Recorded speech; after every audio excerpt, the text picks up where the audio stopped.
parte de su legado para la cultura en toda América Latina en este espacio académico que reúne sus nombres con el de su admirado amigo Julio Cortázar.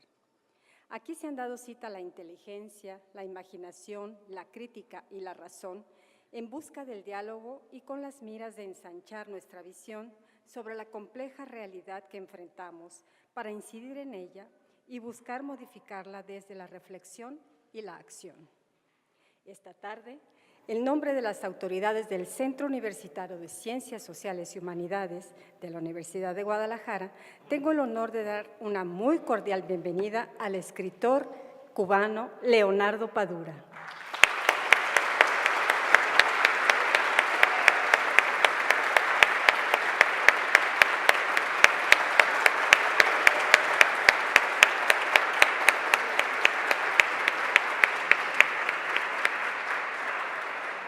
Él dictará la conferencia magistral ¿Por qué se escribe una novela? Y para hacer la presentación del autor hemos invitado a la doctora Patricia Córdoba Abundis, jefa del Departamento de Letras de la Universidad de Guadalajara. Cedo la palabra.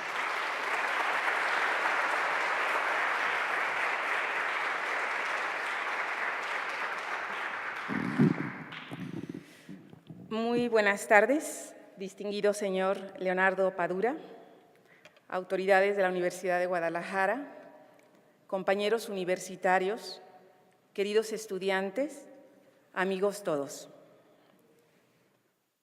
Leonardo Padura ha escrito una obra literaria de anclaje universal y clásico. La comprensión profunda de su obra entraña un reto más que estimulante. Para ello, propongo lo que yo llamaría 3 claves de valor de su obra: la estética de la vulnerabilidad, la historia como poética y el desciframiento del misterio. La estética de la vulnerabilidad. ¿Acaso porque no hay nada más inapelable que la caída? ¿Y acaso porque la vana mitología contemporánea insiste a contrapelo en que se simule la elevación y el triunfo? Nada satisface más a un lector inteligente y sensible que la estética de la vulnerabilidad. Mario Conde, el personaje creado por Leonardo Padura, que tuvo una primera etapa en 4 novelas que inician con Pasado Perfecto, publicada en 1991, es un personaje cuya verosimilitud se funda en la vulnerabilidad que representa. Mario Conde es un desertor universitario que acaba ejerciendo un oficio que desprecia: ser policía. Su vida transcurre entre investigar crímenes, recordar constantemente su pasado, el amor escurridizo de Tamara y el deseo permanente pero insatisfecho de convertirse en escritor. Sin embargo, la nostalgia de Mario Conde se alivia cuando fuma un buen tabaco negro, cuando bebe ron con su amigo Carlos, cuando degusta los platillos diversos que prepara José, la madre de su amigo Carlos, o cuando en la atmósfera de un amor que necesita, pero no logra asir, surge la contingencia de una aventura amorosa. La amistad, los singulares olores marinos de La Habana, el mecido de un mar que parece darle todo a pesar de que es inasible y distante, son los bienes genuinos de un detective que resuma cubanía y que va a revelar, como si no, los conflictos sociales de un país al lado de sus encantos. Después de escribir la tetralogía referida, Padura había decidido hacer descansar a Mario Conde. Se encontraba escribiendo la novela de mi vida, narrativa virtuosa a la que me referiré en unos momentos. Como el mismo Padura menciona, tuvo entonces un bloqueo. Puntualmente, como llega siempre el destino, recibió una invitación de sus editores brasileños para escribir una novela no tan larga en la que debía evocar a un escritor. Así comenzó Adiós Hemingway, una novela que tiene muchas razones para ser la más traducida de Padura. Mario Conde revive ahí con fuerza.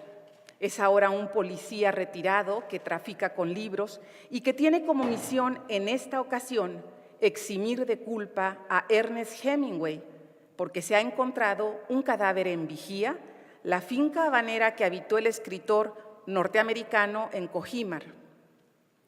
El asesinato sucedió a fines de los años 50 y Conde se recuerda de la mano de su abuelo saludando en la lejanía a ese hombre robusto y aventurero de barba blanca que fue Hemingway. Frente al mar, ese mar que Nicolás Guillén, Alejo Carpentier y Leonardo Padura nos han hecho navegar, el Conde propulsa una colilla ya mínima del cigarro que ha agotado. Cito: el escozor que sintió en la piel lo había devuelto a la realidad y de regreso al adolorido mundo de los vivos. Pensó cuánto le había gustado saber la razón verdadera por la cual estaba allí, frente al mar, dispuesto a emprender un imprevisible viaje al pasado. Entonces empezó a convencerse de que muchas de las preguntas que se iba a hacer desde ese instante no tendrían respuesta, pero lo tranquilizó recordar cómo algo similar había ocurrido con otras muchas preguntas arrastradas a lo largo y ancho de su existencia hasta llegar a aceptar la maligna evidencia de que debía resignarse a vivir con más interrogantes que certezas, con más pérdidas que ganancias. Esta sensibilidad de Mario Conde es con mucho la sensibilidad del hombre común de nuestros días. Es la estética de la vulnerabilidad. Como Mario Conde, sabemos que el mundo de los vivos duele. Dudamos íntimamente de las razones de nuestra existencia y de la de los otros. ¿Acaso somos, como el Conde dice, unos recordadores de mierda? Y Padura nos advierte que es una maligna evidencia que el hombre con conciencia viva con más interrogantes que certezas, porque el porvenir, ni aun con todos los seguros adquiridos, está en nuestras manos.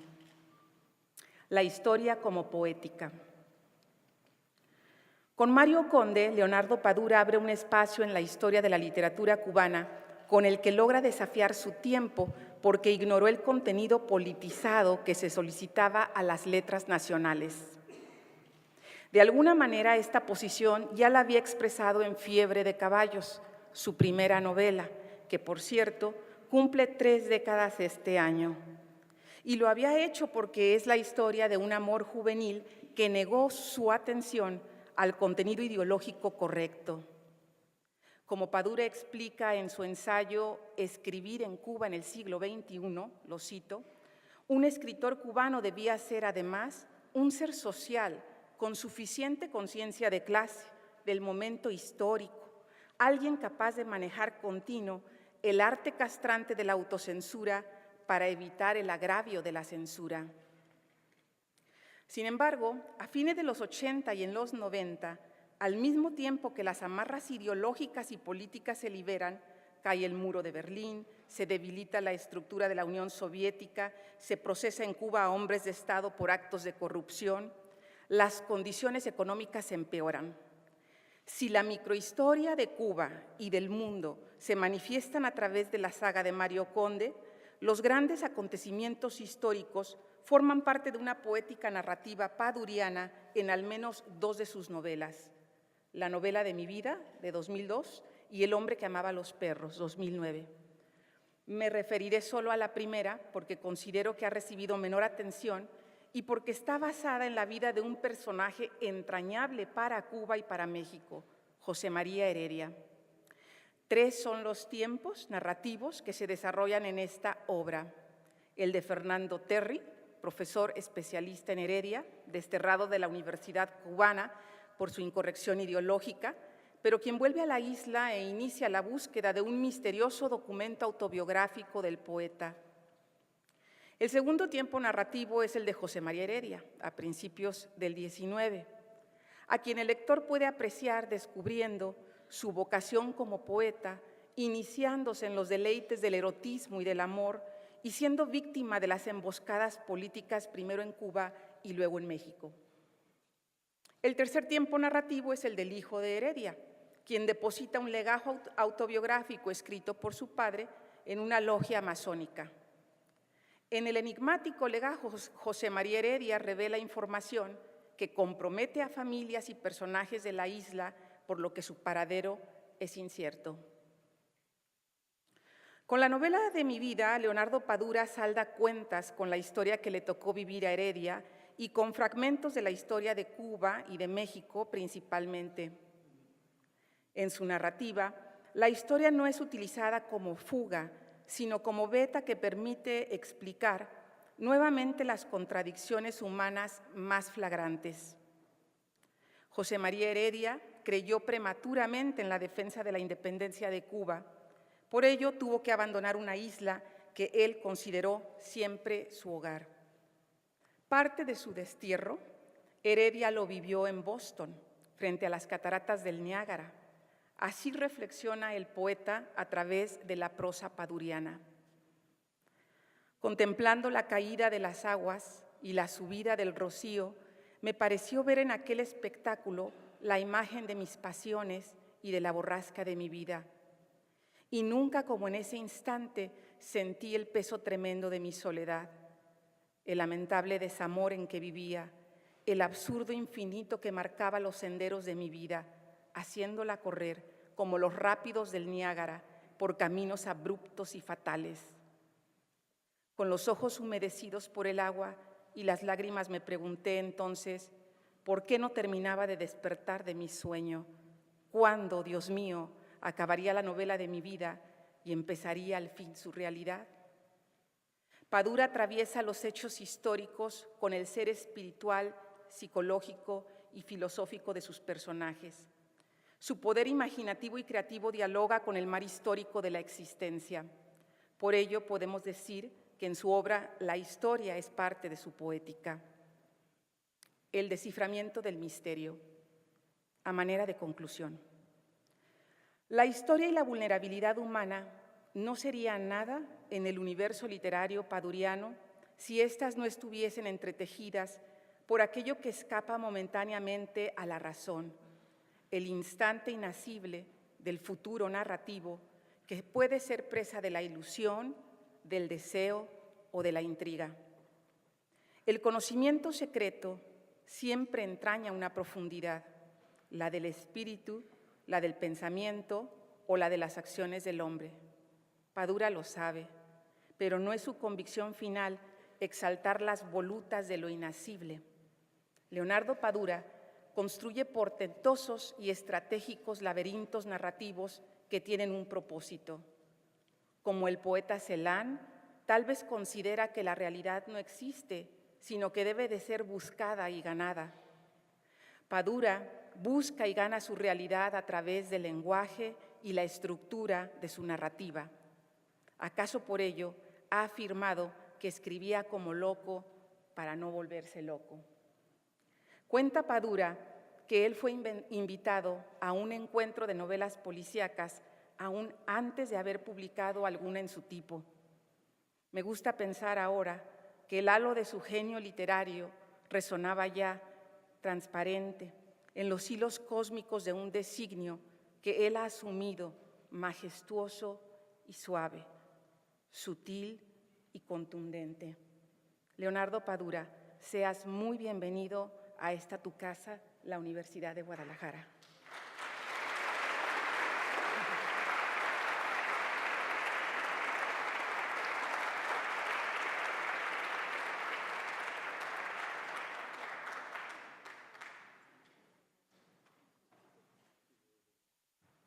Pues cedemos la palabra a Leonardo Padura.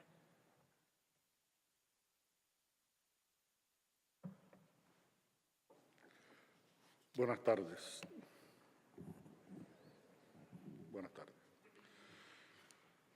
Bueno,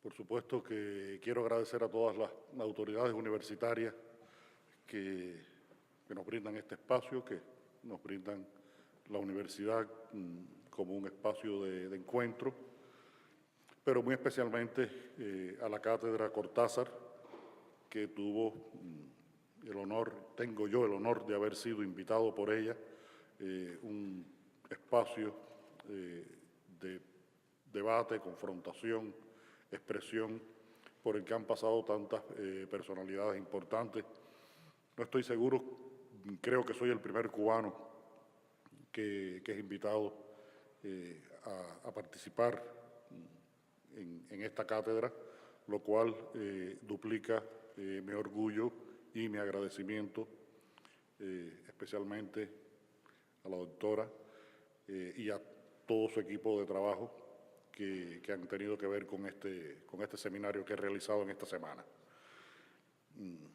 Quiero, por supuesto, decir que mi ya querida amiga Patricia Córdoba escribe sobre mí, yo creo que ya más desde la amistad que desde el juicio literario. Esto dice cosas tan bonitas de mí que yo mismo me cuesta trabajo creérmelas. Muchas gracias, Patricia. Muchas gracias, muchas gracias. Y por supuesto, a todos los amigos que he ido haciendo en estos años en esta ciudad, con la que tengo un vínculo, ya diría que ancestral, porque siempre recuerdo que aquí, en el año 1991, en una pequeña colección que fundó Paco Ignacio Taibo, justo en esta universidad, en la Universidad de Guadalajara, salió publicada Pasado Perfecto, mi primera novela del personaje de Mario Conde. Era una edición que tenía erratas hasta en la mirada, pero existió y fue importantísimo para mí poder irme llevando cada vez que venía a México algunos de los ejemplares de esa edición y irlo distribuyendo entre personas que yo quería que leyeran el libro. Y esa edición fue la que provocó algo que para mí ha sido importantísimo. A muchos de los que les di a leer la novela, algunos me decían que les gustaba, otros que les parecía bien, otros parece que no les gustaba y no me decían nada, pero todo el mundo me decía algo de Mario Conde. Me gusta ese personaje. Y creo que entre la insatisfacción que yo sentía con respecto a una vida mayor de Mario Conde y esas opiniones que me fueron dando diversos lectores, fue que decidí convertirlo en un personaje de una saga, de una tetralogía, en un principio que después ha tenido todo este desarrollo en 8 novelas y media, digo 8 y media, porque en Herejes él es medio protagonista, hasta esta que estamos presentando ahora en México, La transparencia del tiempo, recién editada, con un conde que ya ha recorrido un largo camino conmigo, va a cumplir 60 años, está más viejo, más desencantado, más descentrado, pero creo que igual de perspicaz a la hora de poder tratar de entender la realidad cubana. Ese libro después, por supuesto, creo que está por acá y los que quieran que se lo firme, por supuesto, con muchísimo gusto.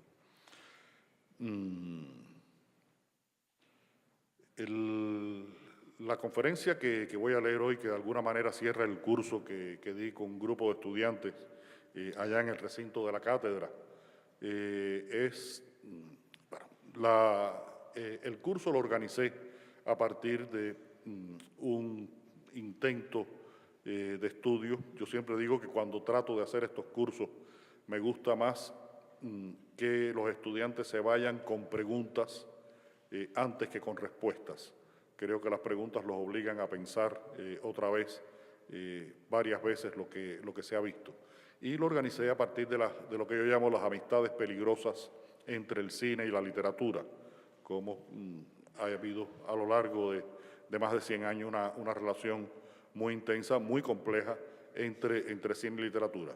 Y vimos 4 películas, hablamos de la técnica del guión, de la dramaturgia de la novela, cómo funciona a la hora de ser llevada al cine, ese salto mortal en el cual de un trabajo, de una obra artística que tiene como único elemento de sostén la palabra, se pasa a otro en el cual la palabra es utilitaria y la imagen es la que tiene el mayor peso.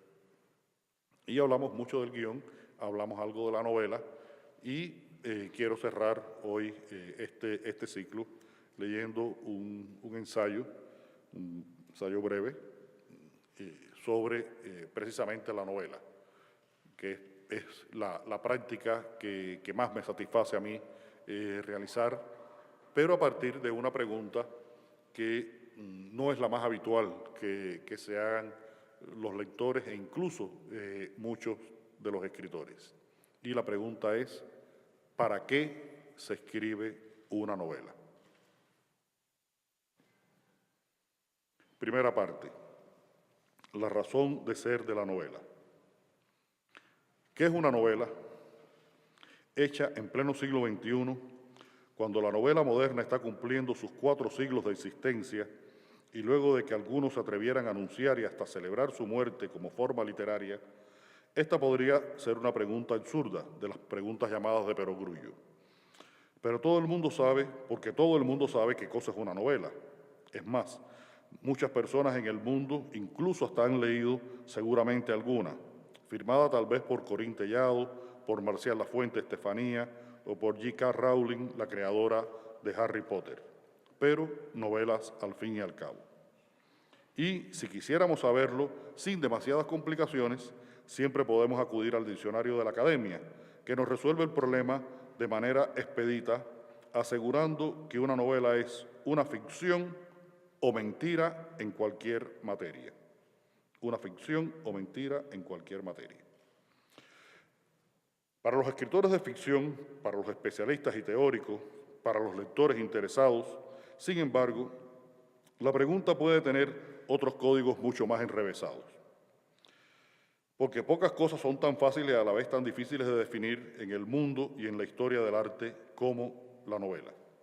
Puestos en este territorio, hay una definición primaria que distingue a casi todas, aunque no a todas, las novelas como una narración de hechos ficticios o ficcionalizados que transcurre a lo largo y ancho de un cierto número de páginas, número indefinido de páginas, en las que, a través de unos personajes y unas situaciones, se cuenta una trama o historia. Pero podemos preguntarnos de inmediato, ¿cuántas novelas de las más notables que se hayan escrito no superan o contradicen esta simple afirmación?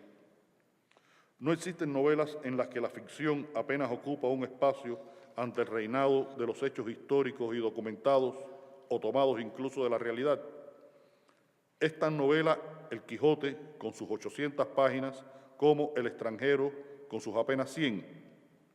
Es una novela Las palmeras salvajes de William Faulkner, donde en lugar de una se cuentan 2 historias inconexas, o lo es incluso 2666, la voluminosa obra de Roberto Bolaño, donde se desarrollan 5 tramas con raras o inexistentes conexiones. ¿Qué tienen en común esas obras de Cervantes, Camus, Faulkner y Bolaño que nos permiten calificarlas como novelas? ¿Será acaso la ilusión de la realidad, esa llamada verosimilitud, y el hecho de estar escritas en prosa? ¿Y entonces qué hacemos con Kafka y la verosimilitud? ¿Y con el cumpleaños de Juan Ángel de Mario Benedetti y su escritura versificada? La novela es forma o contenido. Y además, ¿existe una forma identificable para la novela? Una definición más compleja y menos cuantitativa de qué cosa es una novela sería la de aceptar como novela todo aquel relato extenso, narrado, que narrando hechos ficticios o inspirados, incluso tomados de la realidad, sea capaz de crear un mundo o la ilusión de un mundo, y a través de él, y valiéndose de los seres que lo habitan, los personajes, tratar de entender o de explicar los comportamientos de la condición humana, es decir, la realidad y la vida.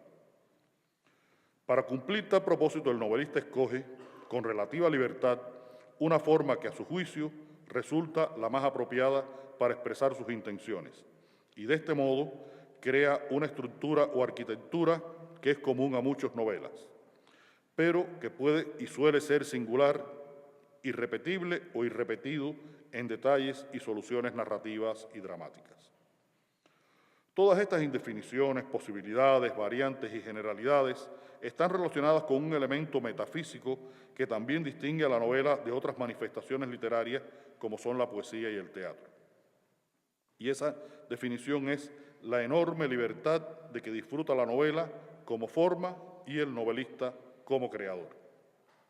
Mientras en la poesía muchas de las más grandes obras, incluso de las más revolucionarias, han sido escritas en formas y con conceptos ya manejados y establecidos previamente, la forma soneto, por ejemplo, o la escritura por imágenes metafóricas, en el teatro ocurre que la unidad del tiempo, el tiempo de representación y la intensidad de la acción hacen que sea un arte para representar ante un público y debe ser capaz de captar su interés a lo largo del tiempo limitado para su representación.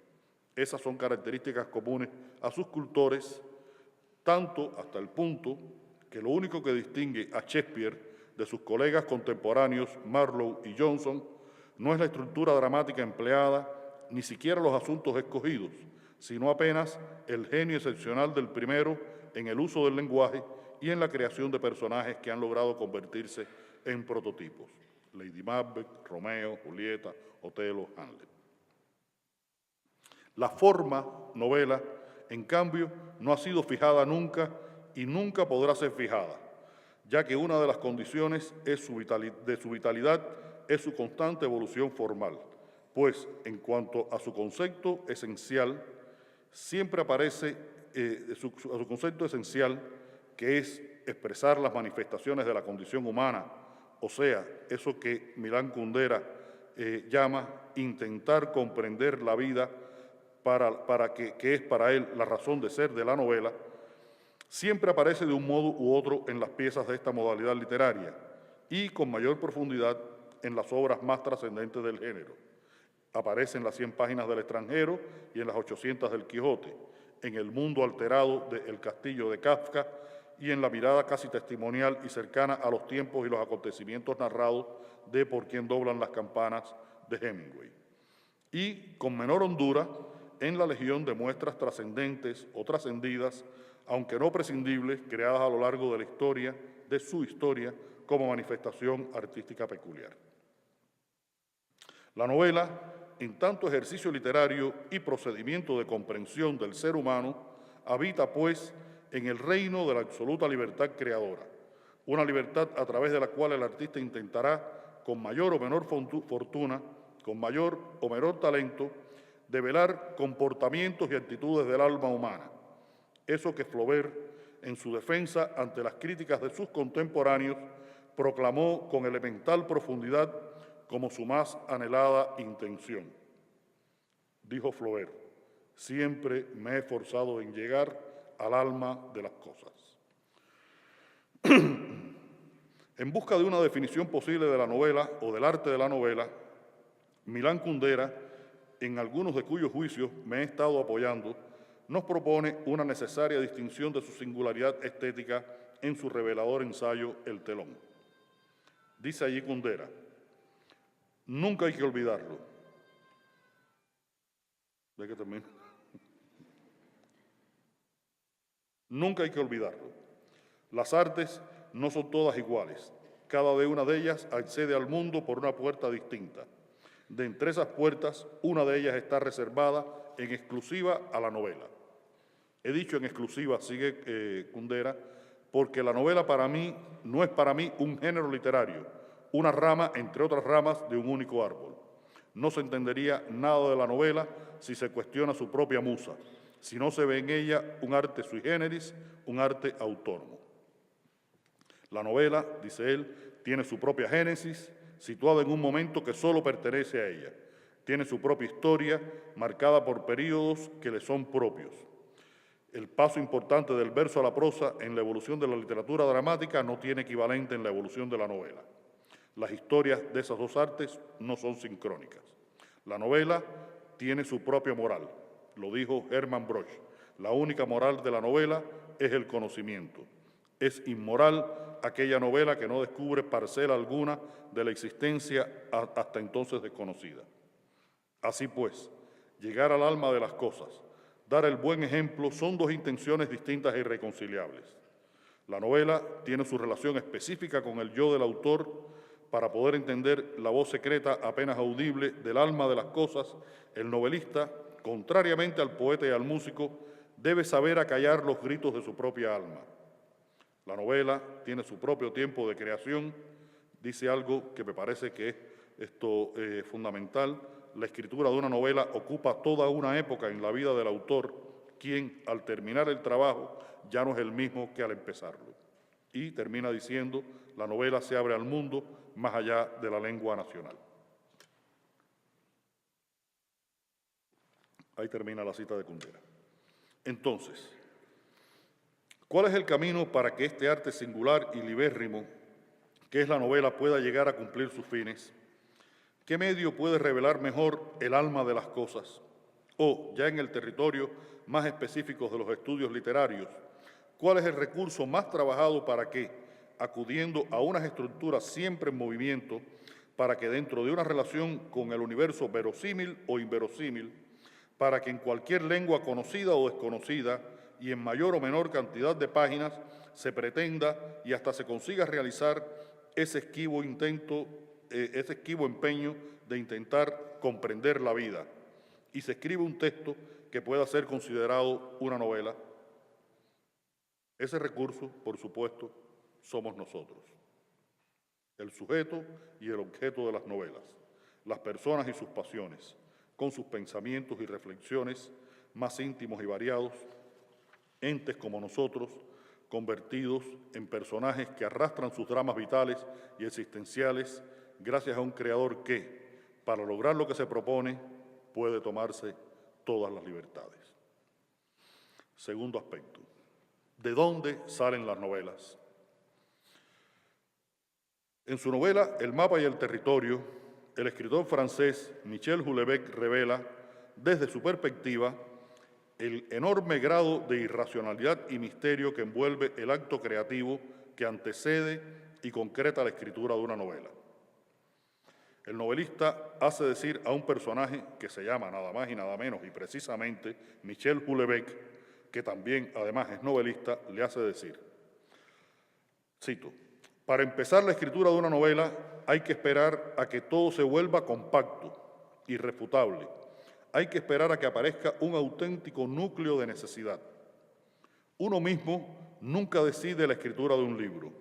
Un libro, según él, según ese escritor Houellebecq, era como un bloque de hormigón que se decide a cuajar y las posibilidades de acción del autor se limitaban al hecho de estar allí y esperar en una inacción angustiosa que el proceso arrancase por sí solo. Fin de la cita. Ese proceso que describe Houellebecq no es el único, pero es frecuente. Otras veces lo que conduce a la escritura de una novela es apenas la existencia de una idea, unos personajes, una situación. La mayor parte de las veces, su génesis es una obsesión. Cuando el autor, por un procedimiento pragmáticamente misterioso y paradigmáticamente misterioso y muy variable, siente que cualquiera de esos elementos es capaz de generar una narración, comienza una andadura que muchas veces es incierta y se rectifica a sí misma una y otra vez en el proceso de escritura hasta encontrar su tono propio, la estructura que mejor se le adecúa, el ritmo y el tempo narrativo a través de los cuales se desarrolla la historia. En ocasiones, incluso, ocurre que los propios personajes creados comienzan a generar exigencias que varían las intenciones o propósitos iniciales del escritor. Pero es, en lo esencial, una lucha entre el artista y las palabras con las cuales pretende conseguir la expresión más adecuada de sus ideas. En el fondo, solo en el fondo, están otras instancias determinadoras como el editor y el mercado. Detrás del escritor, por supuesto, están la tradición, la cultura, el contexto desde el cual escribe. Pero el acto de ejercitar la libertad creadora es más frecuente que el de responder a una exigencia pretextual o posttextual exterior, como ocurre con la relación del escritor con el mercado, ese otro agente externo con el que debe lidiar el artista, incluso, en fin, para el cual escriben determinados autores.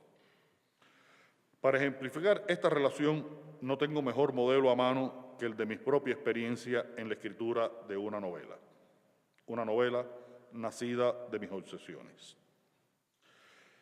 El 18 de noviembre de 2009, apenas 2 meses después de haber salido editada en España mi novela El hombre que amaba a los perros, escribí la primera frase de lo que debería ser mi siguiente trabajo de ficción.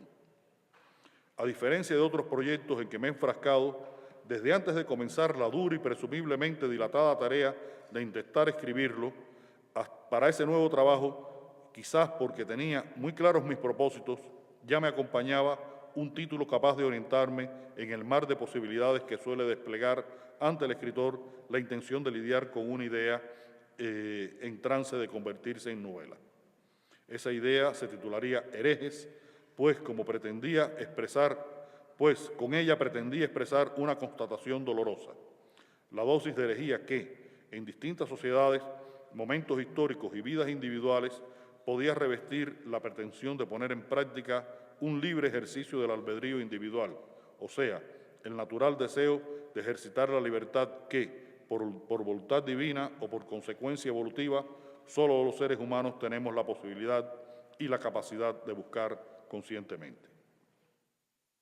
La idea de los riesgos y consecuencias que pueden llevarnos la pretensión de ejecutar nuestra libertad individual, en realidad es una obsesión que me perseguía desde varios años atrás, posiblemente muchos años. Creo que como cualquier persona que haya vivido la mayor parte de su existencia en un país de sistema socialista, donde se habla tanto de la masa o del pueblo y poco del individuo, y por fortuna o por desgracia, uno mismo ha sido uno de esos seres que, como advierte la sentencia rabínica, ha tenido la condenable pretensión de preguntarse qué es lo que hay arriba, qué es lo que hay abajo, qué es lo que ha habido antes, qué es lo que habrá después. Es decir, el simple sentido de la vida, única e irrepetible, y su relación con una sociedad determinada o incluso indeterminada. Luego, como una pesada ganancia colateral, arrastraba los 5 años en que, obligado por la investigación y redacción del hombre que amaba a los perros, estuve sumergido en las catacumbas de la historia del siglo XX.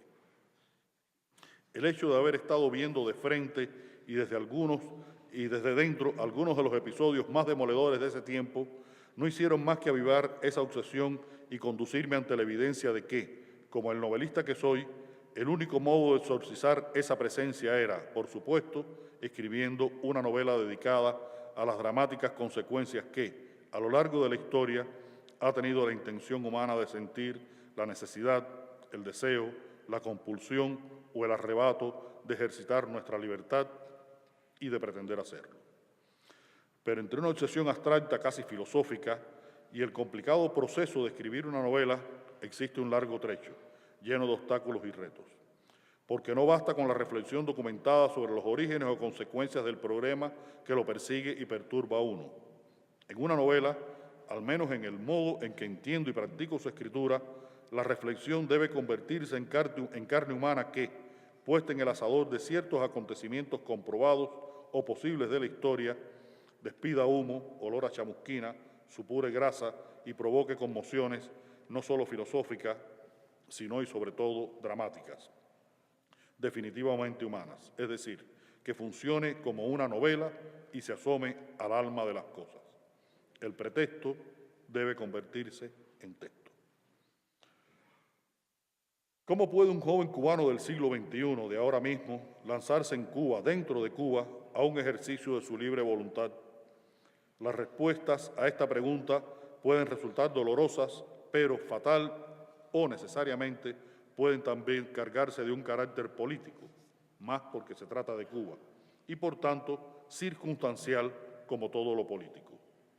Si quería asomarme por encima de lo coyuntural y contingente, de lo doméstico y singular, debía levantar la mirada hacia un horizonte más abierto que la específica encrucijada cubana y entregarle a mi pretensión una capacidad de funcionar en lo permanente y global.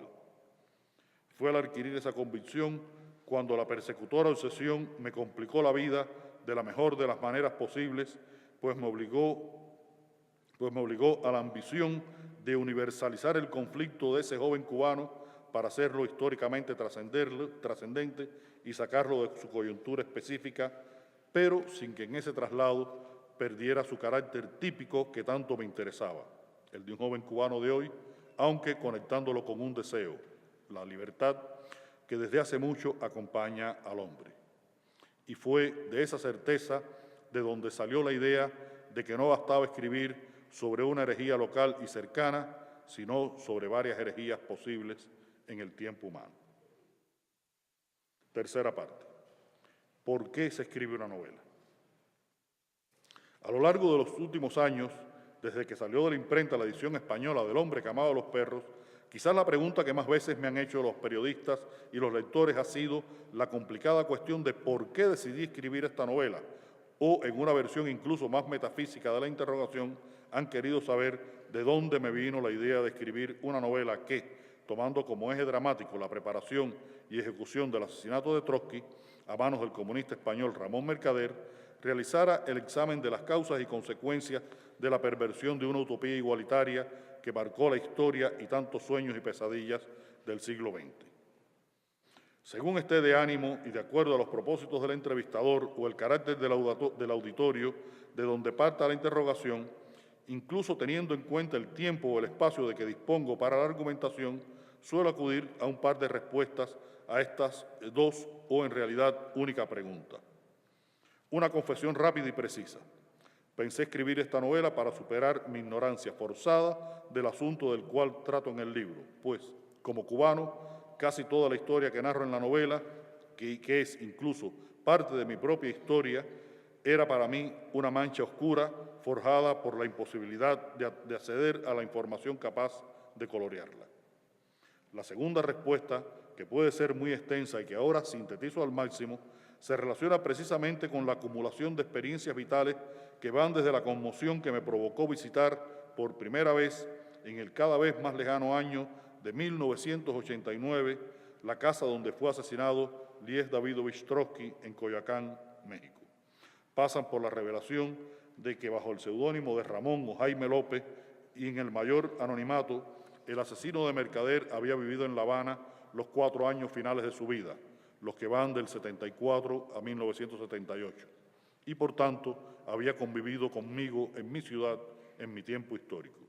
Y llegan al sentimiento de indignación creciente que me provocó la lectura de textos difundidos a partir de los años 1990, en buena medida gracias a la apertura de los archivos de Moscú, unos documentos que me permitieron conocer a mí y a millones de personas en el mundo los intersticios de la historia que, con tanto encono y éxito, habían logrado tapiar los líderes soviéticos a lo largo de 7 décadas. Como es fácil advertir, todas las razones que me llevaron a escribir El hombre que amaba a los perros están relacionadas con la realidad, la historia, los hechos, las experiencias personales vividas, más que con la imaginación. En la conjunción de esas razones está la otra gran razón, la de por qué decidí escribir esta novela. Esa turbulenta relación entre lo imaginado y lo factual que se establece entre la causa, decidir escribir una novela, y el efecto, el hecho de haberla escrito, ha sido una constante en mi literatura. Porque, si fuera necesario o posible definirme, caería dentro de lo que se solía, o se suele, ya no lo sé, considerar un escritor realista, en la medida en que el alimento proteico de todas mis novelas es la realidad, la vivida, la conocida, la estudiada. Ya se sabe, lo hemos dicho, que la esencia de la novela es la ficción, y la esencia de la ficción novelesca es la capacidad de fabulación del escritor. Para fabular, el artista debe poseer una alta capacidad de imaginación. ¿Cómo se las arregla un escritor, y ese es mi caso, que no está especialmente dotado de una imaginación fabuladora? El método que he debido adoptar para escribir novelas es tan sencillo como devastador. Acercarme a una realidad ya existente, presente o pasada, cercana o distante, y conocerla tanto como para ser capaz de escribirla e imaginar desde el conocimiento íntimo de una época, un personaje, una situación histórica, un episodio o una serie de ellos que, si lo narrado no ocurrió exactamente como yo lo escribo, pudo haber ocurrido como yo lo he escrito. Obviamente, ese ejercicio de conocimiento de una realidad específica resulta más sencillo cuando se trata de un momento cercano en el tiempo, Más incluso he podido conocerlo por mi experiencia personal, como ocurre en casi todos los argumentos de mis novelas cuasi policíacas de la serie del investigador Mario Conde. Pero cuando me muevo por la historia o por territorios geográficos ajenos, la investigación lebresca y el conocimiento cercano de estos lugares, con un peso específico fuerte en el argumento, son el apoyo necesario para suplir esa innata falta de imaginación que me acompaña y para sostener la pretensión de no traicionar las esencias históricas reales de los acontecimientos, escenarios y personajes que definen mi intención realista. Por ello, para escribir una novela como El hombre que amaba a los perros, dediqué 2 años de mi tiempo solo a la investigación histórica que me prepararía para comenzar a escribir el libro. Pero después, en los 3 años que me llevó la redacción del texto, tampoco dejé de investigar, comprobar, completar el conocimiento de los contextos a los que me refería. Viajé a sitios remotos y desconocidos, busqué atmósferas y referencias puntuales o contextuales. Mientras, para enfrentar la escritura de herejes debía ser un ejercicio parecido, aunque en realidad más complicado.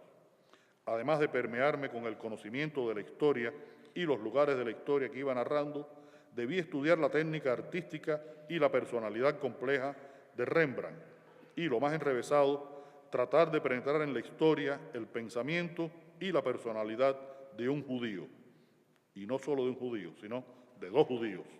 El sefardí, que sintiéndose un hombre libre para tomar sus decisiones, le servirá de modelo a Rembrandt para sus retratos de un joven judío o sus cabezas de Cristo, y el de las que nací, que poco antes del inicio de la Segunda Guerra Mundial, siendo todavía un niño, llega a Cuba y encuentra en la para él remota isla del Caribe un mundo de libertad que ningún judío europeo de esos tiempos podía imaginar que existiera sobre la faz de la tierra. Pero, si como ya advertí, los periodistas y lectores suelen preguntarme por qué escribí una determinada novela, en realidad la pregunta más importante para mí, la que me hago antes, durante y hasta después de la escritura, es ¿para qué decidí escribir una novela? E intento responder.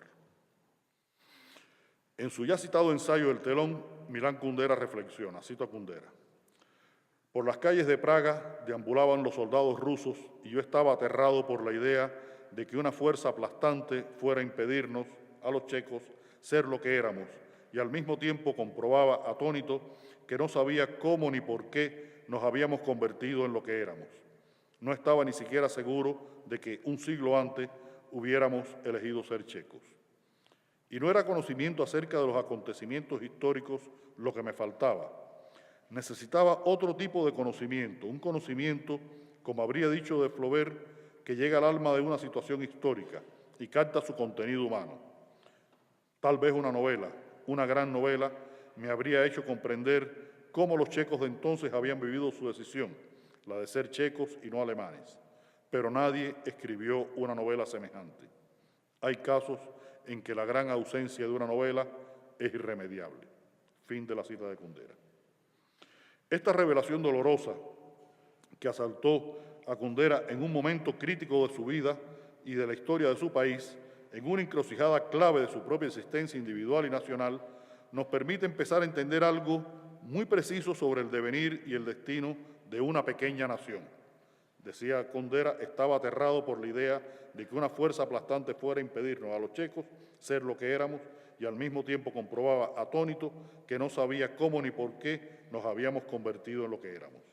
Y sobre la posible función cognitiva de la literatura, diferente la de los textos históricos.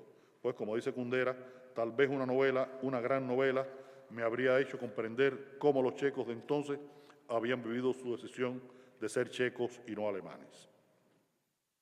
El conocimiento del proceso no es achacado por Kundera a la capacidad de entendimiento de una realidad que pueden tener uno u otro abordaje, sino remitido a los mecanismos a través de los cuales se realizan esos acercamientos, con resultados tan diversos.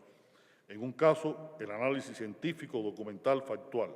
En el otro, el acercamiento dramático, esencial, humano, definitivamente subjetivo, por estar realizado desde la perspectiva de unos personajes que, como hemos visto, solo son un reflejo posible de una realidad que es vista y deformada por la perspectiva y las intenciones de un testigo o intérprete mucho más libre y dominante, que es el escritor de novelas. Y podemos preguntarnos, ¿se puede escribir una novela para narrar unas peripecias singulares y hasta leccionadoras, para evacuar dudas o certezas que actúan sobre un determinado argumento, sobre unos personajes específicos, pero a la vez para ir más allá en la comprensión y reflejo de un mundo, hasta llegar a las esencias de la historia, la sociedad y la existencia humana, incluso a algo tan complejo como la existencia de una nación? A cuestiones tales responde otra vez Kundera. Las célebres preguntas metafísicas de dónde venimos y a dónde vamos tienen en el arte un sentido secreto y claro que no carecen de respuesta, porque, sigue diciendo Kundera, desde el punto de vista sociológico, la historia del arte no tiene sentido en sí misma, forma parte de la historia de una sociedad, del mismo modo que la ropa, los ritos funerarios y nupciales, los deportes o las fiestas. Fin de la cita. El arte es, pues, una emanación de la sociedad y a ella se debe, al menos cuando el arte es verdadero. Puedo confesar que cuando leí estas consideraciones del novelista checo, me atacó una inquietante revelación. ¿Para qué yo había escrito, más de 10 años antes de leer el ensayo de Kundera, la novela de mi vida, la obra en la que trato de encontrar respuesta a la decisión del poeta romántico José María Heredia de ser cubano y no español, ni siquiera de ultramar como le correspondía, o mexicano, cuando llegó a vivir en México la mayor cantidad de años de su corta vida? Me pregunté si la había escrito para decir que muchas veces la historia nos define, pero que en ocasiones nosotros definimos momentos precisos de la historia, y que había sido Heredia, con su decisión de pertenencia, el que había fundado y expresado por primera vez un sentimiento de cubanía que perseguiría a tanto de mis compatriotas, que perseguiría siglo y medio después de la muerte de Heredia a su estudioso Fernando Terry, también víctima del exilio, o que me persigue a mí, víctima de mi obsesivo sentido de pertenencia. La había escrito para tratar de entender por qué los cubanos decidimos ser cubanos y luego comportarnos como cubanos, a pesar de todos los pesares, entre ellos las ansias devoradoras del maternal imperio colonial español y luego de los agresivos imperios norteamericanos y soviéticos en cuyas órbitas vivimos por todo un siglo. La relación entre el arte, y nos centramos en el arte de la novela, y la sociedad han mantenido una convivencia compleja y en ocasiones dolorosa. La sociedad no siempre está preparada para las respuestas artísticas y curiosamente la Academia Cubana se sintió incómoda ante la imagen de José María Heredia que esbocé en la novela de mi vida. Luego, en mi novela Herejes, dejo claro cuál fue la respuesta que entregó su sociedad al que hoy es considerado uno de los más grandes artistas de la historia, el pintor Rembrandt van Rijn, muerto en la bancarrota y el olvido. O me atrevo a recordar el juicio por ser considerado un texto inmoral que sufrió Joyce en los Estados Unidos tras la publicación de Ulises. Aleccionador también resulta el modo en que fue acogida en su momento Madame Bovary de Flaubert, una controversia que motivó las reflexiones de Kundera sobre el tema. Sainte-Beuve, el crítico probablemente más influyente y sagaz de su tiempo, escribió en su comentario a Madame Bovary: lo que le reprocho a ese libro es que el bien está demasiado ausente. Y se pregunta el crítico, ¿por qué no hay en esa novela ni un solo personaje cuya naturaleza pueda consolar, tranquilizar al lector mediante un buen espectáculo? Sigo con Kundera. Luego nos informa Kundera que el reconocido crítico enseña al joven autor el buen camino a seguir. El joven autor era Flaubert. Conozco en la provincia de Francia Central una mujer todavía joven, de inteligencia superior, de corazón ardiente, que se aburre, casada sin ser madre, al no tener hijos a quienes educar, a quienes querer. ¿Qué hizo ella para ocupar el espacio sobrante en su espíritu y de su alma? Se empeñó en ser una benefactora activa. enseña a leer e inculca cultura moral a los niños aldeanos, muchas veces dispersos en grandes distancias. Hay almas como esta en la vida de provincia y del campo. ¿Por qué no mostrarlo también? Esto enaltece, esto consuela y la visión de la humanidad se vuelve más completa. Bueno, es que aquí hay palabras que están en cursiva, palabras claves en el texto que yo fui remarcando según iba leyendo. Y Kundera comenta: me siento tentado a juguetear con esta lección de moral irresistible que irresistiblemente me recuerda a las exhortaciones educadoras del realismo socialista de antaño, no de tan antaño en algunos casos, digo yo, pero dejando de lado los recuerdos, quedaba a fin de cuentas realmente desfasado el más prestigioso crítico francés de su época al exhortar a un joven autor a enaltecer y consolar mediante un buen espectáculo a sus lectores, que merecen, como todos nosotros, algo de simpatía y estímulo. Y agrega Kundera: George Sand, por su parte, casi 25 años después, le dice a Flaubert en una carta más o menos lo mismo. ¿Por qué ocultaba el sentimiento que siente por sus personajes? ¿Por qué no muestra en su novela su doctrina personal? ¿Por qué brinda a los lectores, él a los lectores, desolación, mientras ella, Sand, prefiere consolarlos y les regaña amistosamente? Decía Sand: el arte no es solo crítica y sátira. Para Kundera, formado como escritor en Checoslovaquia socialista, este tipo de comentarios sobre la pertinencia social o política de un cierto tipo de novela o de arte no era una experiencia ajena. Y como veremos, tampoco lo fue para un escritor tan heterodoxo como Manuel Vázquez Montalbán. Tampoco lo es para mí, escritor cubano. Por ello, el novelista checo se siente motivado y comenta: Flaubert le contesta que nunca quiso hacer crítica ni sátira. No escribe sus novelas para manifestar sus opiniones a los lectores. Algo muy distinto lo alienta. Siempre me he esforzado por llegar al alma de las cosas. Su respuesta lo demuestra con claridad. El verdadero tema de este malentendido no es el carácter de Flaubert, si Flaubert sería bueno, frío, malo o compasivo, sino la pregunta acerca de qué es la novela, o digo yo, para qué se escribe una novela.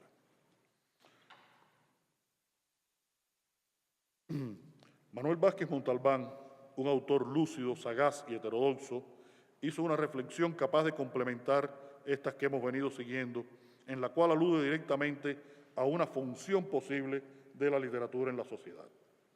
Dice Vázquez Montalbán: a algunos les molesta que la literatura sea vehículo de ideas que puedan influir en las personas o en la sociedad. Sin embargo, esa es una línea literaria tan legítima como otra cualquiera y ha inspirado obras extraordinarias. Si te cargas esa intención, por ejemplo, en la novela francesa, te estás cargando la mejor novela del siglo XX. Estás negando que Camus sea novelista, que Sartre o Bernanos sean novelistas, porque sus novelas tienen una finalidad o una estrategia filosófica o ideológica. Yo creo firmemente en la intencionalidad, sigue diciendo Vázquez Montalbán. Algunos escritores empiezan a trabajar en sus obras sin un propósito concreto. Claro, yo, dice él, casi siempre tengo un propósito, puede que no muy explícito al principio y muchas veces confuso o nebuloso, pero sé que voy en una determinada dirección. Sigo con Manuel Vázquez Montalbán. Quizás por eso hasta la serie de Carballo, que sorprendió tanto en sus inicios, pueda leerse también como una novela de tesis. ¿Por qué? Pues porque hay una intención, la de presentar desde una cierta distancia una visión melancólica de la historia, de la conducta humana y de la relación del hombre con la sociedad, componiendo lo que Vázquez Montalbán dice, al principio yo llamé una crónica de la transición democrática.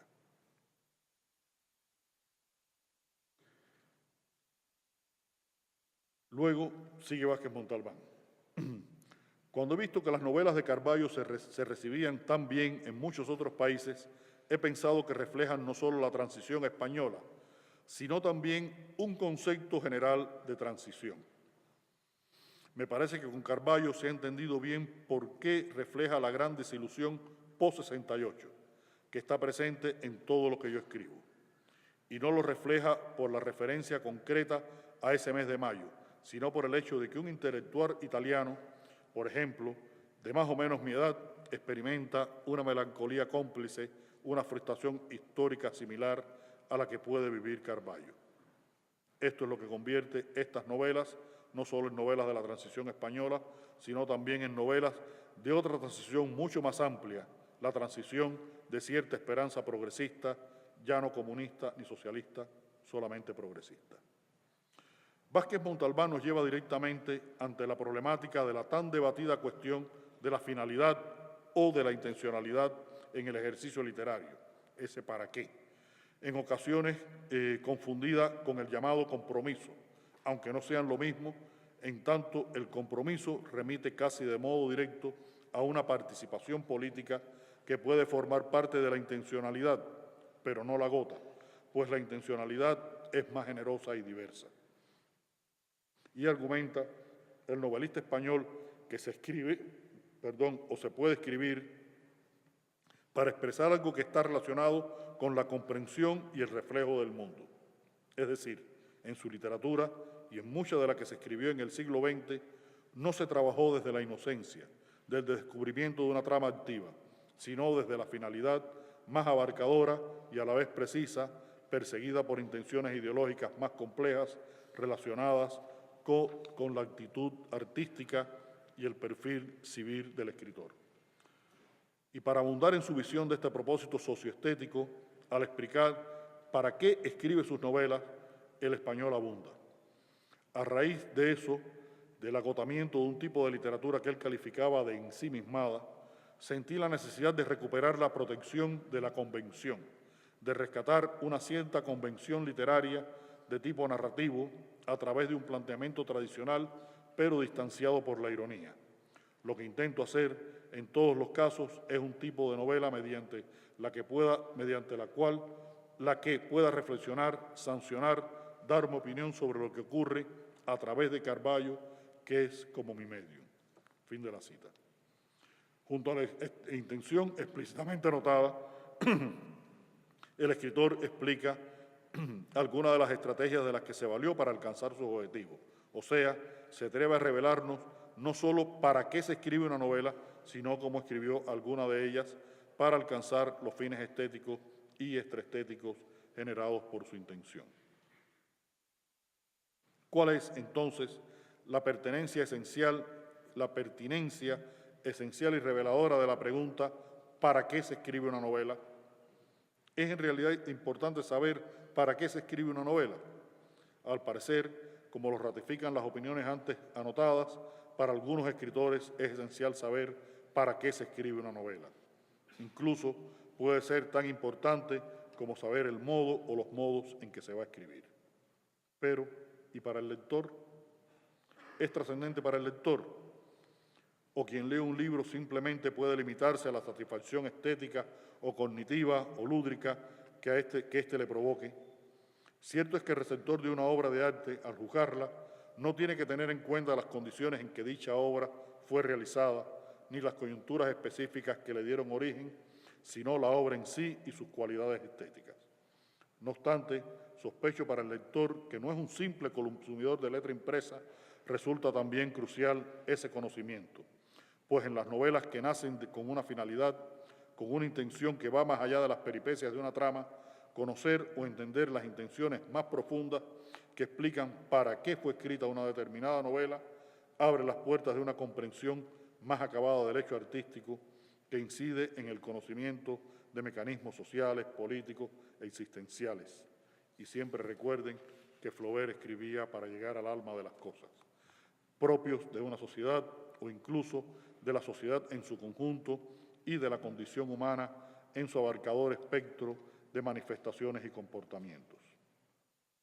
Y por último, es importante para la cultura que la novela fije su interés en un determinado conflicto social o histórico y revele desde la perspectiva interior la escala humana que es propia del género.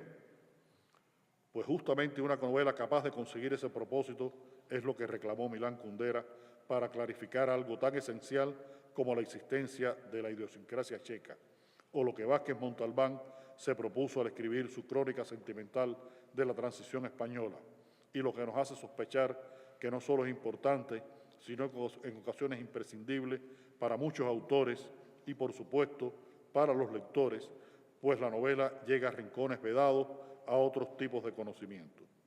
Puede llegar, digámoslo una y otra vez, al alma de las cosas a través del alma de las gentes. Y las novelas que consiguen ese propósito estético y extraestético suelen ser obras que me atrevería a calificar de viscerales, en la medida en que expresan y resumen una experiencia personal y colectiva y se proponen fijarla y transmitirla empleando recursos literarios diversos. Son novelas que, por sus argumentos y propósitos, suelen afectar al lector por lo que reflejan de la vida del autor y de quienes han tenido experiencias similares. Dice Kundera, presa de angustia, imagino el día en que el arte dejará de buscar lo nunca dicho y volverá dócilmente a ponerse al servicio de la vida colectiva que exigirá de él que embellezca la repetición y ayuda al individuo a confundirse, alegre y en paz, con la uniformidad del ser. Ya voy terminando. Esta confesión de Milán Kundera, casi al final de su ensayo sobre el arte de la novela, más que una angustia, en realidad expresa la intención de una rebelión contra todos los dogmas que, en galopante acumulación, han ido rodeando al arte de la novela. Es, además, la expresión de su estética, de la estética de otros muchos novelistas. La novela como indagación, como búsqueda del alma de las cosas, como territorio artístico que acepte la belleza en todas sus dimensiones, incluso las más prosaicas. La novela como producto estético capaz de expresar con la mayor profundidad, pero a la vez diversidad del ser, la condición humana y la individualidad. Y a partir de esa capacidad, conseguir el resto de sus propósitos cognitivos, sociales, incluso políticos. Don Quijote explica a Sancho que Homero y Virgilio no describían a los personajes como ellos fueron, sino como habían de ser para que sirviesen de ejemplo a los venideros hombres de sus virtudes. Había dicho Kundera en el principio de este ensayo citado. Ahora bien, el propio Don Quijote es cualquier cosa menos un ejemplo a seguir. Los personajes novelescos no piden que se les admire por sus virtudes, piden que se les comprenda, lo cual es totalmente distinto. Los héroes de epopeya vencen o si son vencidos, conservan hasta el último suspiro la grandeza. Don Quijote ha sido vencido y sin grandeza alguna, porque de golpe todo queda claro. La vida humana como tal es una derrota. Lo único que nos queda ante esa irremediable derrota que llamamos vida es intentar comprenderla. Esta es la razón de ser del arte de la novela. Fin de la cita. Comprender la vida. Nada más y nada menos que la vida con todas sus implicaciones. Pero resulta evidente que, antes de llegar a la conclusión de por qué existe una novela, o más aún, de por qué se escriben novelas, y en el extremo de la intención de para qué se escribe una novela, Kundera ha necesitado indagar, entre otras comprensiones del ser y el estar, de esta forma literaria.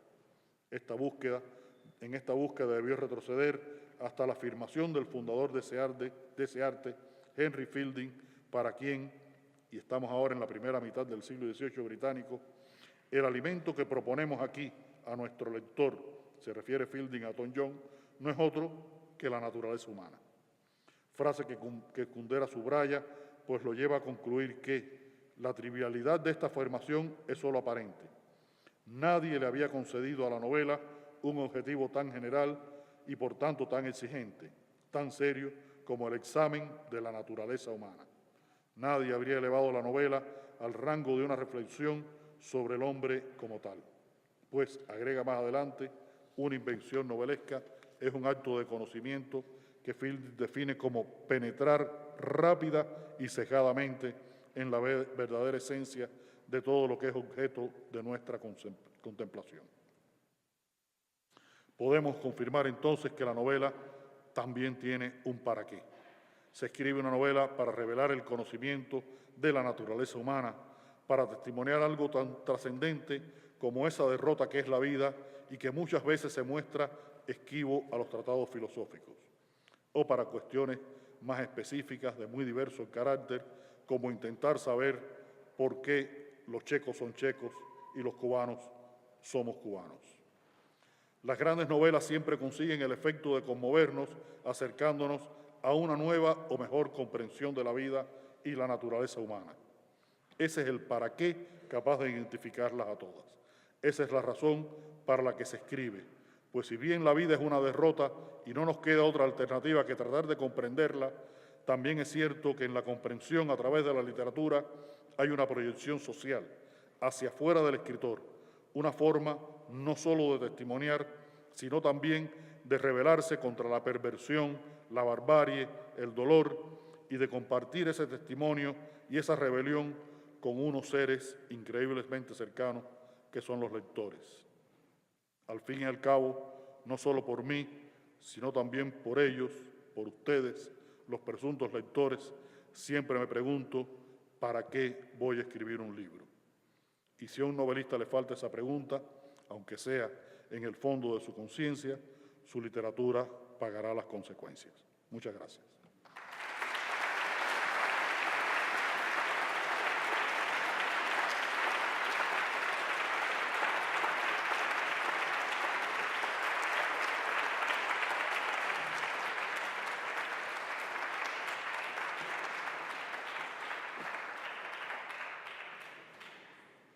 Agradezco a Leonardo Padura sus fascinantes e intensas reflexiones sobre el arte, la práctica y los destinos de la novela.